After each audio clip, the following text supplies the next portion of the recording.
महाराष्ट्र के राज्यपाल भगत सिंह कोश्यारी की बात करेंगे, जो लगातार आए दिन विवादों में घिरते नजर आ रहे हैं। कभी छत्रपति शिवाजी महाराज को लेकर तो कभी अलग अलग बयानों को देकर वो अक्सर विपक्ष के निशाने पर रहते हैं। और इस बार महाराष्ट्र के पूर्व पर्यावरण मंत्री आदित्य ठाकरे ने भगत सिंह कोश्यारी पर बड़ा हमला बोला है। शिवसेना उद्धव बालासाहेब ठाकरे की पार्टी के नेता आदित्य ठाकरे ने कटाक्ष करते हुए कहा कि मौजूदा राज्यपाल हमारे राज्य के राज्यपाल नहीं है, बल्कि वो एक राजनेता की तरह काम करते हैं। उन्होंने कहा कि हमने कभी भी ऐसा राज्यपाल नहीं देखा जो अपने कर्तव्य और मर्यादाओं को भूलकर सिर्फ राजनीति कर रहा हो। राज्यपाल भगत सिंह कोश्यारी का नाम लिए बिना आदित्य ठाकरे ने कहा कि महाराष्ट्र के राज्यपाल ने जब हमारी सरकार थी तो उन्होंने विधानसभा अध्यक्ष की नियुक्ति नहीं की, और जैसे ही सरकार बदली उन्होंने विधानसभा अध्यक्ष की नियुक्ति कर दी। इसके अलावा आदित्य ठाकरे ने एक बड़ा आरोप लगाते हुए कहा कि महाराष्ट्र के राज्यपाल की वजह से ही हमारी सरकार गिरी है।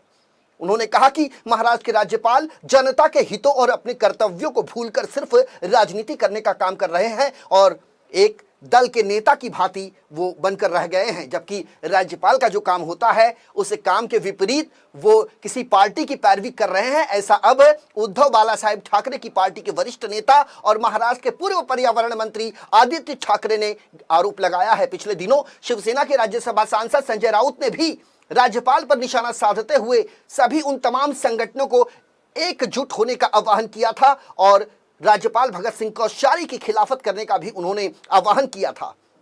तो आपको बता दें कि शिवसेना उद्धव बालासाहेब ठाकरे की पार्टी के नेता आदित्य ठाकरे बोरीवली इलाके में युवा शिवसेना के महायुद्ध फाउंडेशन द्वारा आयोजित रोजगार मेले में पहुंचे थे और इसी दौरान उन्होंने योग गुरु बाबा रामदेव पर भी निशाना साधा। दरअसल योग गुरु बाबा रामदेव ने महिलाओं पर एक विवादित बयान दिया था, जिसकी आलोचना करते हुए आदित्य ठाकरे ने कहा कि एक योग गुरु को इस तरह का बयान देना बेहद दुर्भाग्यपूर्ण है। उन्होंने कहा कि इन बयानों से साफ तौर से नजर आता है कि आप महिलाओं को किस नजर से देखते हैं। इसके अलावा उन्होंने मुख्यमंत्री एकनाथ शिंदे के गुवाहाटी दौरे की भी कड़ी आलोचना की। आदित्य ठाकरे ने कहा कि हमारे राज्य के असंवैधानिक मुख्यमंत्री, यहां ध्यान देने की आवश्यकता है, महाराष्ट्र के मुख्यमंत्री को आदित्य ठाकरे असंवैधानिक मुख्यमंत्री कहकर संबोधित कर रहे हैं और उनका कहना है कि जनता की समस्याओं को भूलकर अपने विधायकों के साथ वे सैर सपाटे कर रहे हैं। हमारे राज्य से एक के बाद एक बड़ी से बड़ी परियोजनाएं बाहर चली गई, लेकिन मुख्यमंत्री घूमने फिरने में व्यस्त हैं, ऐसा गंभीर आरोप आदित्य ठाकरे ने लगाया है।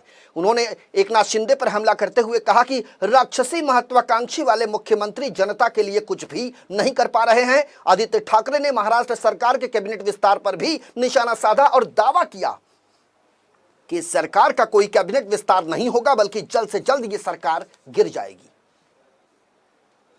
आपण बघितलं असेल, राज्यपाल महोदयाने एक तर खरे एवढे राजकीय राज्यपाल मी कधी आयुष्यात बघितले नाही। मी डॉक्टर पीसी अलेक्झांडर साहेबांपासून आता प्रत्येक राज्यपालांची भेट घेतलेली आहे, चांगले संबंध राहिलेले आहेत, पण कधीही एवढे राजकीय राज्यपाल ज्यांनी सत्तेचा पूर्ण कायापालट करून टाकला, आम्हाला सत्तेतून बाहेर काढलं, स्पीकरची निवडणूक त्यावेळी घेतली नाही, नंतर लगेच घेतली, 12 आमदार निवडून दिले नाहीत, नंतर आता काय त्यांचं चाललंय मला माहिती नाही। आता पण बघा, सतत महाराजांचा अपमान असेल, सतत महात्मा फुलेंचा अपमान असेल, हे सगळं त्यांचं जरी चालू असलं तरी त्यांना वाचवण्यासाठी इतर काही लोक वेगवेगळे आता तसेच स्टेटमेंट करायला लागले, कारण आमचं लक्ष विचलित करण्यासाठी। पण मागणी हीच आहे, जर महाराष्ट्रद्वेषी केंद्र सरकार नसेल तर राज्यपालांना बदलतील, जर महाराष्ट्रद्वेषी हे खोके सरकार नसेल तर राज्यपालांना बदलतील, कारण हे राज्यपाल हे राजकीय आहेत आणि महाराष्ट्रद्वेषी आहेत।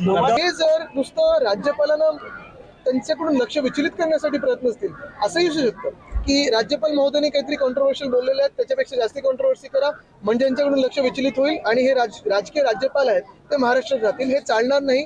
तसं उद्धव साहेबांनी सांगितलेलं आहे की सगळ्याच महाराष्ट्रप्रेमी जनतेने सोबत येऊन आता राज्यपालांवर एक निकाल देणं गरजेचं आहे।